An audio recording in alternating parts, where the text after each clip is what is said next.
আসসালামু আলাইকুম। কেমন আছেন সবাই? আশা করি ভালো আছেন ইনশাল্লাহ। এটা একটি কদম ফুলের ক্ষেত। এখান থেকে আপনার আগামীর যে বীজ, আমরা যে পেঁয়াজ উৎপাদন করি সেই পেঁয়াজের যে বীজটা এই ফুল থেকেই তৈরি হয়। এটা সবাই জানেন যারা কৃষিকাজ করেন, কৃষিকাজের সাথে যুক্ত। এই যে সামনে দেখতে পাচ্ছেন অনেক পাখি। এই ভোরে আমি খুব ভোরে এসেছি। এই যে ভোরের সূর্য পূর্ব দিগন্তে উঁকি মারছে, হয়তোবা দেখা যাচ্ছে না, খুবই সামান্য ছোটোভাবে দেখা যাচ্ছে যে ভোরের সূর্য কেবল উদয় হচ্ছে, চারিদিকে কুয়াশাতে ঢাকা। সকালবেলা এসেছি আপনাদের একটা জিনিস দেখানোর জন্য, সেটা হলো যে এই যে পাখিগুলো উঠছে এই ফুলে পোকা খাচ্ছে। এক ধরনের পোকা থাকে, ছোট ছোট পোকা থাকে, যে পোকাগুলা আপনার এই ফুলের দানাগুলোকে নষ্ট করে দিতে পারে। এই ফুলের দানাগুলোকে নষ্ট করে দেয় এই পাখিগুলা, এই পোকাগুলো খাচ্ছে। চারিদিকে ওই যে আপনার তারে বসে আছে, এদিকে ওড়াউড়ি করে আসছে অনেকে পাখি। দু একজন মানুষও হয়তো বা বিলে হাঁটাহাঁটি করছে, কাজের শুরু এখনও কেউ আসেনি, কিন্তু আমি আপনাদের এটা দেখানোর জন্য এখানে এসেছি যে এই পাখিগুলা ওই পোকাটা খাচ্ছে। আর ওই পোকাটা যদি অতিরিক্ত হয় তাহলে আপনার এই ফুলের দানা টিকবে না। এই ফুলের দানা সে পোকাটা আপনার কেটে ফেলবে। এটা আমরা এলাকাতে এক এলাকায় এক রকমভাবে একে চিনে। কোনো কোনো এলাকায় একে লেদা বলে, কোনো কোনো এলাকাতে এক এলাকায় এক রকম নাম বলে। আমাদের এলাকায় এটাকে লেদা বলে। এটা আপনি স্প্রে করতে পারেন। এই লেদা মারার জন্য বিকালে আপনি স্প্রে করতে পারেন অ্যাবামেকটিন বেনজয়েন্ট।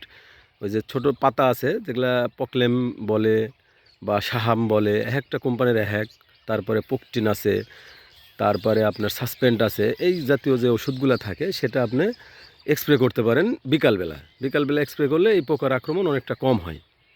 হতে পারে, আমি ডিসক্রিপশনে দিয়ে দেবো সবগুলা, আপনারা দেখবেন। এবং যারা আপনারা এই পোকা মারতে চান তারা এই ওষুধগুলো ব্যবহার করতে পারেন।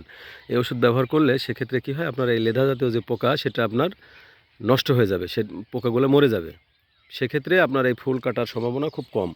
ফুলের দানাও অনেক বসে ফেলছে। এখানে আমাদের এই এলাকাতে একটি বিল, এখানে অনেক জায়গাতেই এই ফসলগুলো করছে কদম।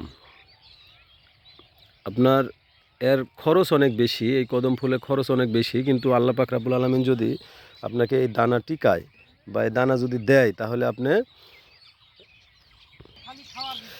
এই এই কদম ফুলগুলো দেখেন, এটা কিন্তু মাছিতে আগে পরাগায়ন দিত তখন এটা মৌমাছি, যেটাকে আমরা বলি এক ধরনের মৌমাছি, যে মৌমাছিগুলো মধু সংগ্রহের জন্য এই ফুলে আসতো এবং ফুলে পরাগায়ন দিয়ে এই মাছিগুলা পরাগায়ন দিলে এই ফুলটা এমনি দানা বসতো। কিন্তু এখন আমরা আমাদের এলাকায় কৃত্রিমভাবে এখানে দানা বসায়। এটা আপনার ভিডিও আমরা দিব যে কীভাবে কৃত্রিমভাবে আপনার এইভাবে এত সুন্দর দানা বসে।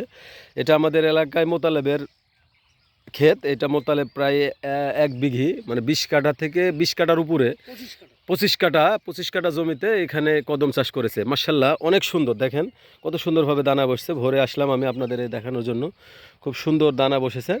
আর এই পাখি বসছে, এটা তো আমি আগেই বললাম যে পাখি বসছে এই কারণে যে পোকা আছে, এখানে প্রচুর পরিমাণ পোকা আছে, যার কারণে পাখিগুলাই পোকা খাচ্ছে। এই পোকা মারারও বিষ আছে, আপনারা বিকালবেলা স্প্রে করলে অ্যাবামেকটিন বেনজয়েন্ট গ্রুপের যে বিষটা আছে এটা আপনি স্প্রে করবেন, ইনশাল্লাহ দেখবেন যে আপনার পোকা থাকবে না। তবে পাখি বসার জন্য আমাদের কৃত্রিমভাবে বাঁশ বা কোনো যাতে পাখি বসতে পারে এরম, হ্যাঁ কঞ্চি টঞ্চি এরম যদি আমরা পুঁতে দিতে পারি তাহলে কিন্তু উপকার হবে। কারণ এই পাখি তো আপনার যদি কীটনাশক ব্যবহারের ফলে আমাদের ক্ষতি হতে পারে, কিন্তু কৃত্রিমভাবে এই পাখিগুলো খাচ্ছে পোকা। এই পাখি বসার জায়গা যদি আমরা করে দিতে পারি সেক্ষেত্রে আপনি কিন্তু এই অনেকটাই কে বলে সমন্বিত বালাইনাশক, যেটা আমরা বলি যে সমন্বিতভাবে যেটা বালাই দমন করা যায়, পোকামাকড় দমন করা যায়, এটা কিন্তু করা যায় যদি এদের বসার জায়গা আমরা করে দিতে পারি। ধন্যবাদ সবাইকে, আবারও দেখা হবে কোনো এক ভিডিওতে। সে পর্যন্ত সবাই ভালো থাকবেন, সুস্থ থাকবেন। আল্লাহ হাফেজ।